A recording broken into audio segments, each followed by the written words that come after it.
work with that are more on the art side, I don't have the same contacts that some of the studios would have in terms of recruiting and looking at building that technical conversation. We tend to talk on the art level. So we tend to focus on the A in STEAM, less on the EM, if that makes sense. It does, and it does. Yeah, it's really one of the things that we're trying to do with our programming. I'm a career counselor and a vendor with the California Community Colleges.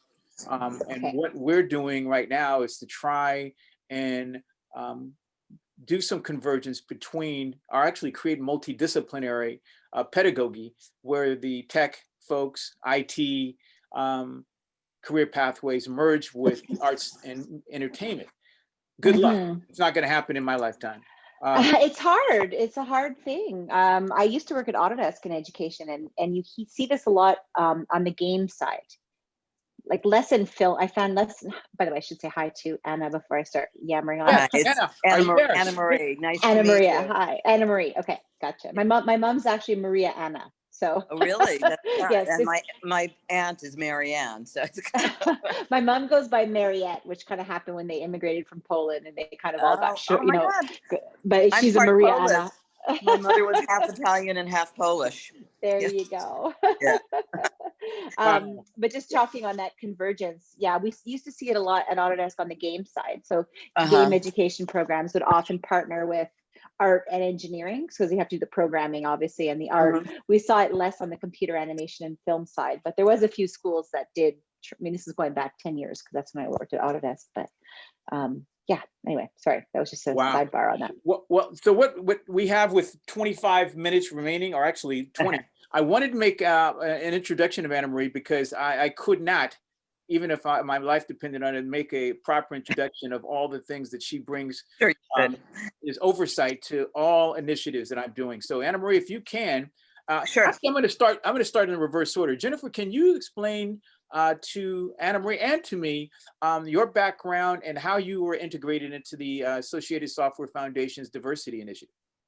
Sure. So I work at a company called Foundry, and we develop and sell high-end software, I should say, or software for VFX. So I say high-end only because it's not as broad as something like an Adobe After Effects that can be used across multi-disciplines. Like our software is very very focused on that, like really advanced VFX stuff. Now that said, we have some entry-level products that we're quite excited about that focus more on the broader pipeline, but our main focus with Nuke and Katana is studio pipelines, and that's our customer, whether they're small studios, individual pipelines, but really so for high-end. That's film and TV studios, we're big partners with like Netflix.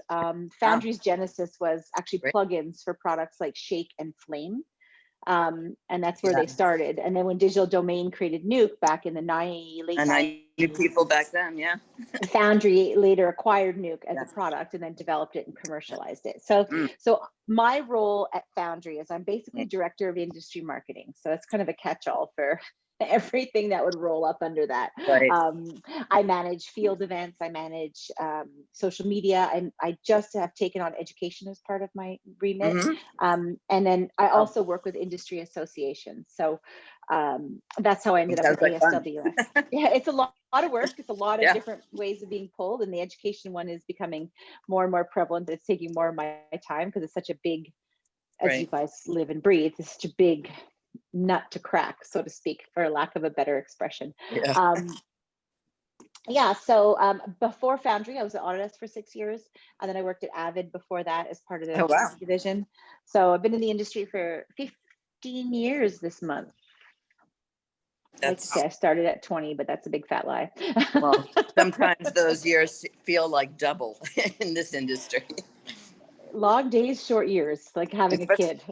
Yeah. Well, I've done that twice too. So, so my remit with ASWF really, so I'm now the outreach chair, which I basically kind of wrestle all the member people and try and get the marketing initiatives.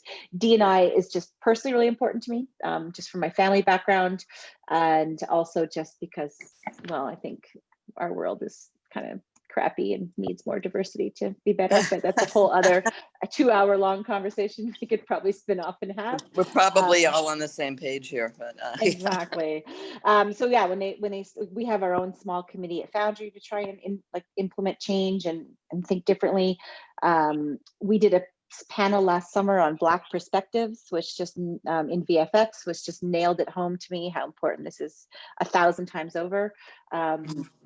And I did what a lot of other people did last summer, which was check my privilege and figure out what can I do to try and use my small part in this world to try and make a difference. So that's where I ended up. And now I'm the note taker on the D&I committee. I do notes. And Anne-Marie, just a little, Anne-Marie, just a little context. So what happened for me in the just being inside of the chat box privately, I sent out a flare. I sent up a flare to Jennifer because I felt some synergy, or I felt something within just her tone that said, hey, let me put out a little bit of a footnote to what I do, that I privately gave her a chance to see if we could create some type of energy. And that's really what happened. So we've been kind of chatting privately inside of these monthly ASWF diversity meetings, and which are quite informative. But I got to tell you, and this is for Jennifer and for Anne-Marie, the communities that I represent and the things that I've learned about rapid ideation, rapid development, and rapid deployment, it won't work for our students and for the things that we have to try to tackle in our lifetime to meet month by month and not be able to come up with some type of action plan or actionable intelligence to get students involved so they can get their hands dirty. And so, sorry, go ahead. I don't mean to interrupt you. No, but that's kind of what the spirit of this meeting is to try to let her know that what we're doing as a collective, and Anna-Marie has been part of my collective, whether she realizes it or not, it's kind of part of the Kevin experience, is to drag people who are part of this thing called the Coalition of the Willing. And literally it becomes a part of a Venn diagram that I've created that talks about student voice and agency, but in a way that really does have students involved in the management and the actual planning and implementation of student voice and agency. So when I talk about student voice and agency, I'm a 63-year-old Black man. It doesn't really work well unless I have some student really talking about it. And I have a bunch of students who are really tuned out when people are not letting them have their chance to discuss, well, these things that you're trying to provide for us as opportunities, we need to have a voice, we need to have a seat at the table, and figuring out what that could be, because we could add not only voice and agency, but we could also add some strategic ways for you to penetrate these hard to find and hard to engage students where they are. And so that's really what I've been trying to do. And it started really with me having students attend a lot of these physical conferences, like SIGGRAPH. So we started attending SIGGRAPH as student groups, and I, as a vendor of the California Community Colleges, I was getting these students to register, and although they weren't officially participating at SIGGRAPH in 2017, I got them to blog about it, bring their cameras so that they can share peer-to-peer with other students about all the things we were finding about how things were changing in visual effects and things that they didn't have available for them in course curriculum. And then when 2019 came, actually we came to SIGGRAPH in 2018 in Vancouver, and I brought 6 students. Oh, wow. Yeah, I brought 6 students. We paid for them, and I'm wearing the SIGGRAPH t-shirt from 2018. I see it. I know. I remember what it feels like. Yeah, and so it culminated in 2019. We brought almost 42 students from underserved, underrepresented colleges, universities, as well as some people who are in the industry to SIGGRAPH. But we brought them there and formed them as a team to capture, curate all the things that we could share with our student network. And it was called the Dakar Scoop. Awesome. So Tony Bayless gave us the opportunity to capture everything. We created a sizzle reel that I was supposed to share with you, but I didn't attach it. But it's something I'll share with you. It's a 7-minute sizzle reel that we created, that we shared with our student network about everything we were able to capture, interview people. And the highlight of it was there was a career fair. And the career fair put on by creative heads has become a monthly listserv that we've shared with our network. And we've actually gotten several people placed from the listserv, because these are the jobs that this gentleman has been able to accession and digitize in his listserv. That has been the reason why we exist, is to get students into workforce, to get them opportunities to get an interview, to 100%. socialize to them what an opportunity really is for someone who is, trying to convert their curriculum and their certifications and their degrees into a real job interview. And so that's the point of view that we took, and when we went to SIGGRAPH in 2019, is to really make sure the career fair demystified what types of skill sets, what types of things could students really, be pulling into their portfolios and their resumes, so that they could actually get better at competing for these small threads of jobs within the industry. And this was agnostic of diversity, but we had a lot of young women who were Yeah. very interested in what we were doing and saying, and we were, really saying that we want more of this. And that's what Tony Bayless is offering us.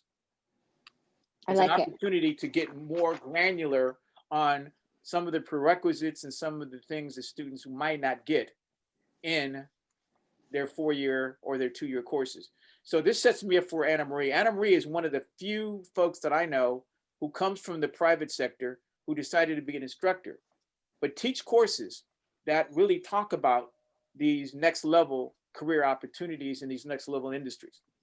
And working at the Cal State University level, she's one of the outliers who believes that I think there could be some multidisciplinary study in arts and technology. So with that, I want to introduce Anna Marie. And Anna Marie, what can you do to give us a little bit of your passion and perspective on the way ahead? Well, I actually think it's an intersection of arts, technology, and business. Really, that golden triangle there is really important.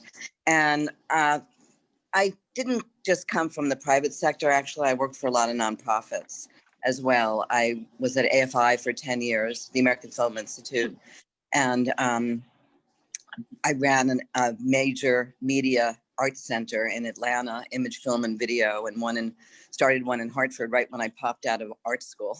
When were you in Atlanta? 1980 to 83. I moved here in 83. And I documented the Olympic Arts Festival. So I came to build local origination and public access. I remember that studios. Olympics. Yeah, it was a cool one. There were some really interesting pieces that were done.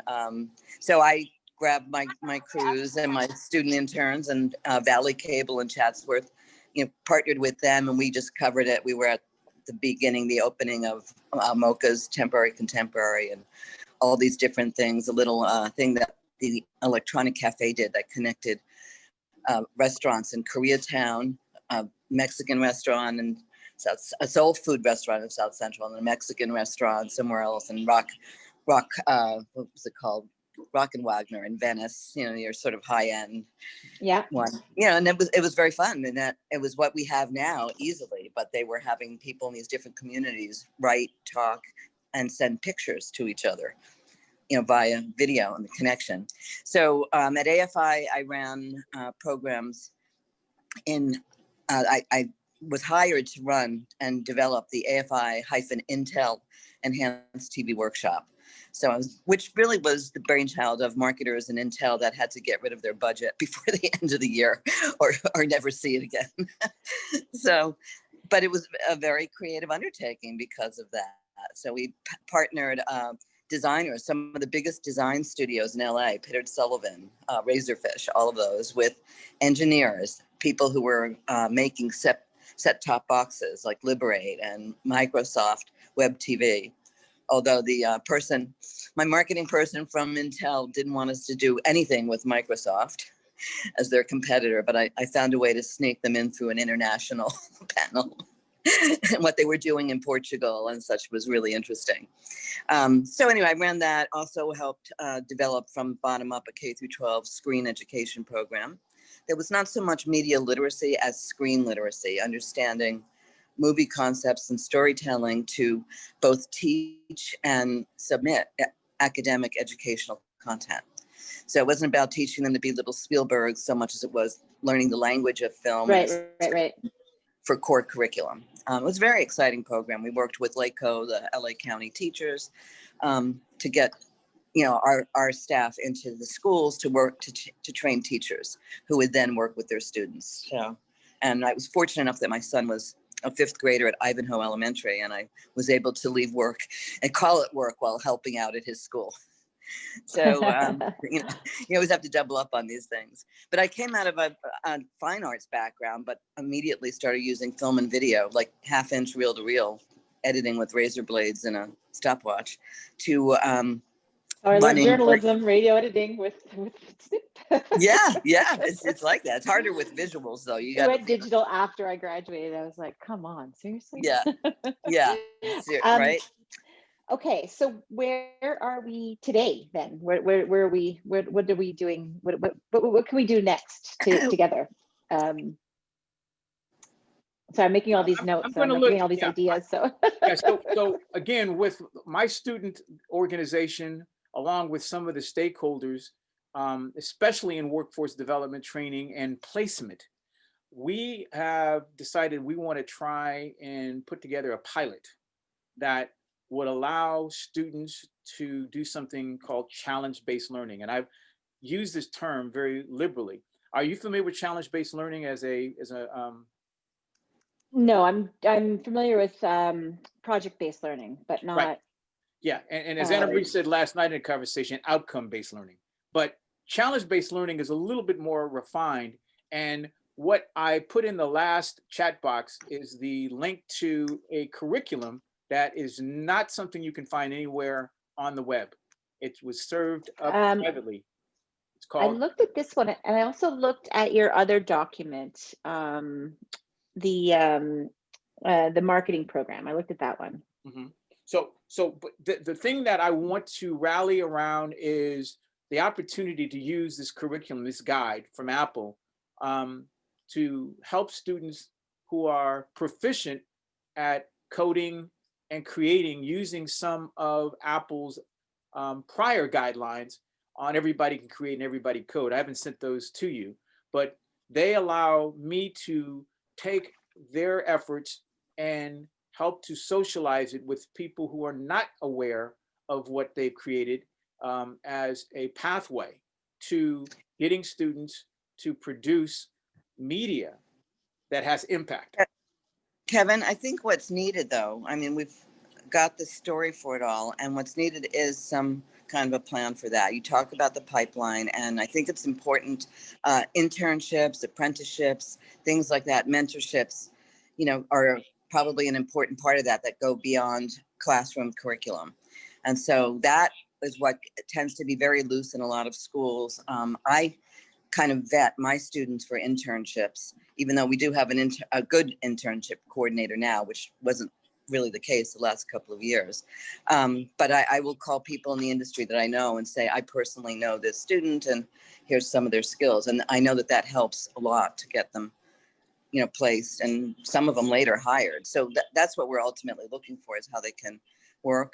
They need some training how to put together their portfolios and their resumes.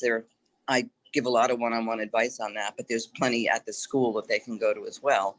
None of it's very well coordinated at each school, as you've noted before.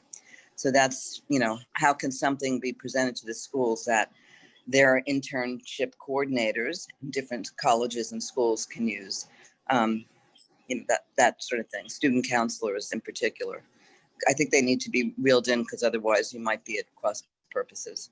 Right. And again, you've helped me really understand what is the material reason why I'm here with you, Jennifer, is that we're trying to create a smart talent pipeline, and something that has an algorithm that really meets the precise information that we're getting from some corporations who are giving us this information that allows us to start matching some of the skill sets these students need beyond what they're getting maybe in a traditional curriculum or the curriculum that is housed inside of an institution. And so what Well, we're really trying to do is to me- try to create a match for what we're learning about these opportunities and these skills, and putting them into something that we're going to create a challenge.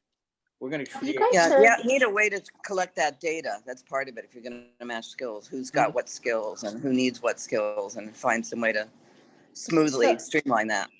So the main area of focus that I would be able to help is either visual effects or possibly on the design side in terms of what our company represents. I'm curious, have you guys heard of an organization called Access VFX? No, I haven't. So it started in the UK. I believe there's now a LA chapter. And what Access VFX is about, it's got various subgroups or working groups, I guess you'd call. There's one for LGBTQ.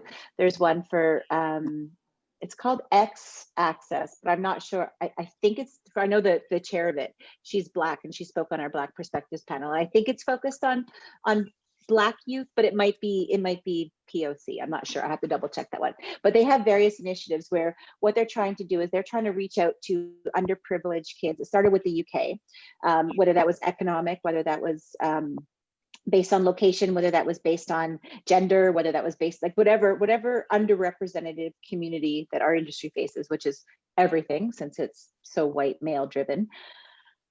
It's a whole other topic, which that's hours to complain about that. So what they do is that what we fund as part of that is their mentor program. So what they offer mentorship. So it's basically run by a lot of HR departments at film studios. It's not dissimilar to what the team at the Academy Software Foundation is doing, but they're very focused on computer programming. I kind of sit in that middle where I'm like, well, yes, it's good to have programming if you want a certain job using our tools, but we mainly target the art side. So while I'm supporting that because I believe strongly in the need for diversity in the industry, and I'm doing whatever I can to help, my heart is right now with Access because they're actually targeting the communities that need the most help and offering mentor programs. So there might be some synergy there between that organization. There is an LA chapter as well. And How did they interface with the International Visual Effects Society? With the VES, I don't know. I wonder because a really good friend of mine, really close friend, and I worked with him for years at AFI. He ended up becoming their head of facilities as well as all of the IT stuff.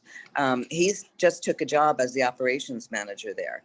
Oh, and did he? Okay. was talking to him about, internships and mentoring, and that's something that would be new. They're not really quite doing anything like that at all. But take a look at this when you have time. Access VFX. There Okay. is an LA chapter.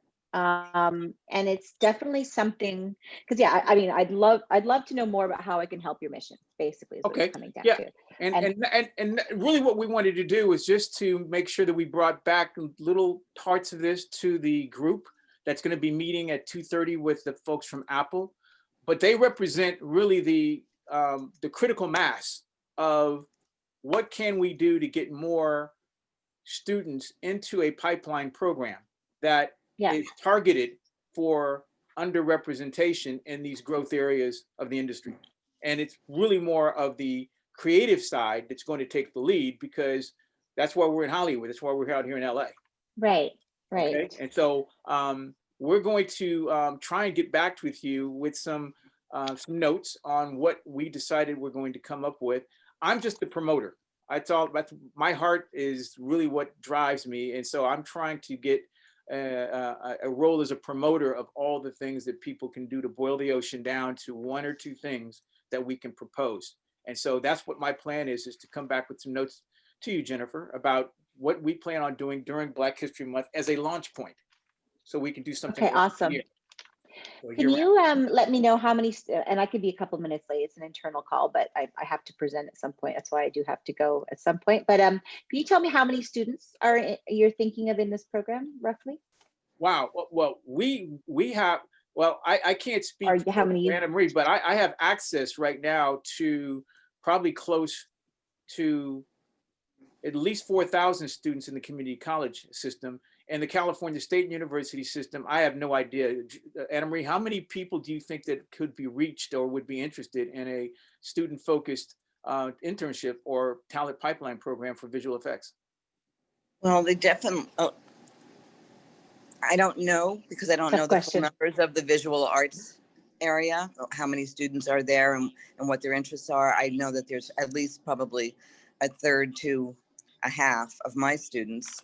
And they're not all, they come from, I'm teaching, it's basically a lecture class. It's really more of a hybrid lecture because they do produce student projects over the course of the semester using a variety of platforms. And they come from mainly what's now called emerging media. It used to be multimedia, but now the new buzzword is emerging. So yeah, multi is like my generation. yeah. Like your even CD-ROMs. yeah, or even earlier, multimedia. Joseph Cornell, the artist who made the little boxes, collages, was considered multimedia. So this is meant to make it be more specific and more new, and something is always emerging. So, that's the TV Academy is trying to change their interactive media peer group to emerging media peer group. It's kind of all over. Anyway, they're from there. They're also from something called entertainment media management. So that I love the idea of those courses. Those are so cool. Yeah. I've seen them in there's screenwriting, TV production, and so it's a mixture. Media theory and criticism. So maybe that's our task, Anna Marie, is to try to come up with some rough numbers of what the reach could be for. Well, what I want to know is how I can best help you guys. And I think earlier, by the way, Anna Marie, I think I might have cut you off. It was a Zoom thing. I'm so sorry if I did. That's okay. I just realized, like, did I cut her off? That's not my style. I'm so sorry. No, it's okay. It's Zoom. It's Zoom style. So annoying. I'd love to know what we could do to help. Right. So I'm limited. Right now I'm a one-man band education, which is a slice of my job. We do have free student licenses that we are open to. The student licenses are free for our customer schools, but we could put like California Community College. I don't know that like what the names are, if there's specific names per college, but like we could add that and offer free license. Like we can sponsor licenses for visual effects. I'm very interested in your SIGEF program. I sponsored one years ago at Autodesk for high school kids. I thought similar idea, like out of East LA, they came to SIGGRAPH LA. I'm going back like 2010 or something like that, but we did sponsor a similar program to that. I would also take a look at Access VFX because I think there might be a good way to make some connections there, especially with the mentor. With them. If not, then we'll just. I do, but I know the chair, and then it's a bunch of HR directors that are in the UK one. I don't know who's in charge of LA, but I'll let you know. Okay. And if you guys want to connect again next week, I'm more than open. Like once you kind of figure out what I could do for you. Well, I think I'd like to start, with a small conversation. Maybe we're a special interest group within the special interest group. But yeah, I think maybe what we'll do is we'll do some research and start more focused on this conversation and see if we can maybe come up with a meeting next week that delivers some more actionable intelligence. Well, and I think by partnering on, like looking at this organization who are always looking for students that need help in getting jobs, like this is what this organization is about. So I think there might be a nice connection. I also put a link to Screen Skills, just because you were talking about like what you need to know to get a job in the industry. This is a UK-based government organization. They've done a great, like I use it to map out some student stuff, like a texture artist needs to know blah, blah, blah. I'm like, well, that's good for us because we make texture tools. So they show pipelines. Like it might be really interesting for some of your courses. I stole some for a presentation borrowed, referenced. They have pipelines. How are you guys utilizing VR and AR? Sorry, I'm cutting you off this time. We have a 360. Like Nuke does 360, so it does like that kind of VR. It doesn't do, and people use Nuke to do the backgrounds in VR experiences, but we're not interactive. We don't do the game engine part. So we sort of at this point with interactive VR, we're background, and if not, we do the beautiful 360 stuff. Do you collaborate with others, like with Unity or Unreal or any of those? Modo is our our design tool, and that hooks in. So that does 3D modeling. It's hard to compete with Maya. So we don't really position Moto as like a Yeah. VFX tool but it's a cute little modeler that's really easy to use compared to Maya. You don't need to know scripting. It was built Right. by the Lightwave people who wanted an easier modeler. But what's really interesting with that is our fastest growing market segment is shoe design. And there's a really cool school. Yeah, they use Moto because you just need to model, right? So it's basically all about sustainability and not having to ship plastic from China to have your prototypes. And oh my God, Nike's I've a always big wanted customer. to do shoe design. Well, there's an Serious. amazing guy named Dr. Dwayne Edwards out of a school called Pencil Academy. They were bought by Foot Locker. But he was like the lead designer for Air Jordans. And he is he's a Black man, and he is Dr. Dwayne Edwards. Dr. Dwayne Edwards, and the diversity he talks about and the need in the shoe industry for young Black talent is huge. Because the shoe industry tends to capitalize on basketball and market to Black youth. So Dwayne's perspective, and he presented for us once, and it was just amazing.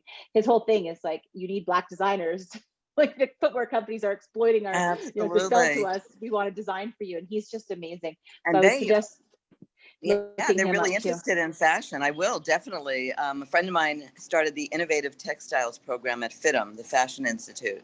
And she goes all over the world lecturing, and she's showing things that are made out of many materials. So Moto is that type of fit for that market. That's brilliant because it's cheaper and it's easy, and we've got a lot of hooks into. We have a feature that does shoelaces. I don't even understand how it does that, but it's a neat market for like anyone who maybe I don't want to go into film, but I'd love to go into design or consumer packaged good design or industrial design. So I think we could possibly do some stuff there as well. Yeah, I think the best programs will recognize a creativity that crosses specific platforms and media. So that's interesting to me.